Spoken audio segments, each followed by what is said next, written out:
She was not only his contemporary, but a dear friend and treasured colleague in government service. And today, the president's grief was in full display as he extolled and eulogized her work as one of his first and most trusted government appointees, whose father served under his dad, and how it all came full circle in her productive yet short-lived professional stint under his watch. Alan Francisco on a choked-up president who opened the doors of the palace for a special gathering to honor and bid farewell to a friend and colleague in this report. The Philippine flag was first to receive and welcome the remains of Department of Migrant Workers Secretary Susan Ople at the gate of Malacañang when she was taken this morning for her necrological service, for a tribute to her decades of service to the nation and her fellow Filipinos. And when the arrival ceremony of the remains of the Secretary started, silence covered the surroundings. President Ferdinand R. Marcos Jr. and the Ople family welcomed the remains of the Secretary. Stems and petals of flowers poured from high. Her remains was brought inside Kalayaan Hall in Malacañang, where a mass was held. In the unity of the Holy Spirit, all glory and honor is yours. It was attended by cabinet colleagues, including Secretary of Education and Vice President Sara Duterte. This was followed by President Marcos' eulogy. Here, the president could not stop from turning emotional. We are told when you are an official that you cannot show emotion, that you must be stoic, and you must keep yourself to yourself. Ngunit sana maunawaan ninyo, kung tumulo ang luha ko dahil napakalaking nawala sa atin, napakawalaki ang nawala sa akin, sa inyong lahat, at sa bansang Pilipinas. And if I do shed a tear, it is because it is such a sad day. According to the president, the secretary's demise was not just a loss of a friend, but also of a grateful nation's public servant. Alam natin na si Tus nagkasakit din at siyempre maaaring mangyari na siya'y pauwiin na ng ating Amang Diyos.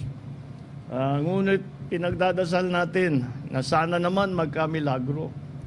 Sana naman may mangyari dahil kung magmimilagro, if anyone deserved the miracle, it was Toots for all the good that she did.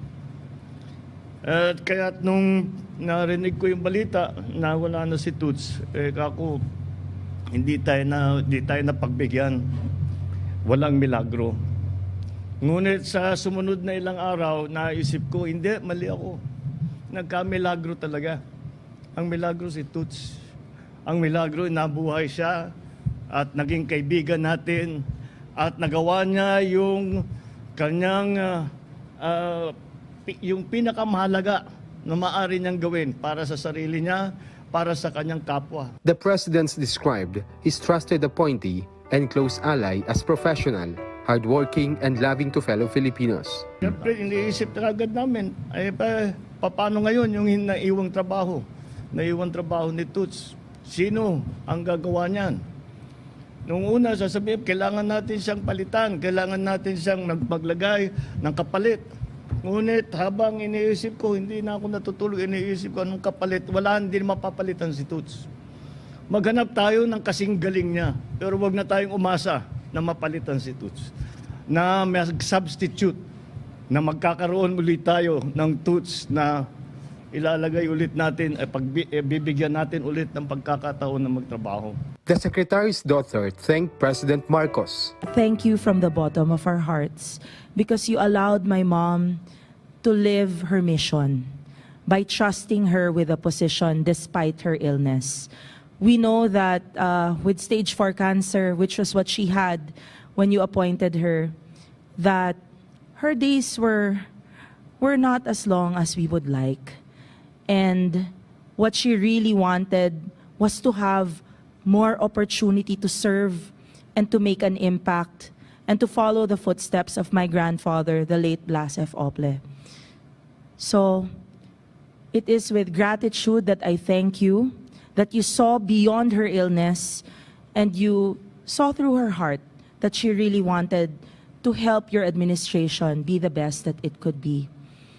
She told us po na she wanted to serve you at least until December. She said that if she is given the time by the Lord, she feels that it would be enough to set the groundwork for the Department of Migrant Workers so that whoever will succeed her will not have a hard time, and that it is an institution that will also last like the institution that my grandfather built as well. The public viewing for the remains of the Secretary opened this afternoon at the Kalayaan Hall. Whether well-known personalities or ordinary Filipinos, they showed respect to Secretary Toots. Actually, siya yung tawagan namin siya yung tawagan namin kapag may problema tayo sa mga OFW natin sa mga taga Bulacan. And kahit yung mga tagalabas na hindi naman Bulakenyos, humingi ng tulong dahil alam nila malapit sa atin si Secretary Toots. I'm I'm hurt because of that. When I heard, nakita ko sa TV na iniwan na tayo ni Ma'am Susan Ople. The best so far. As I size up her characteristic, napakabait po niya, makatao. Alan Francisco, for the Nation.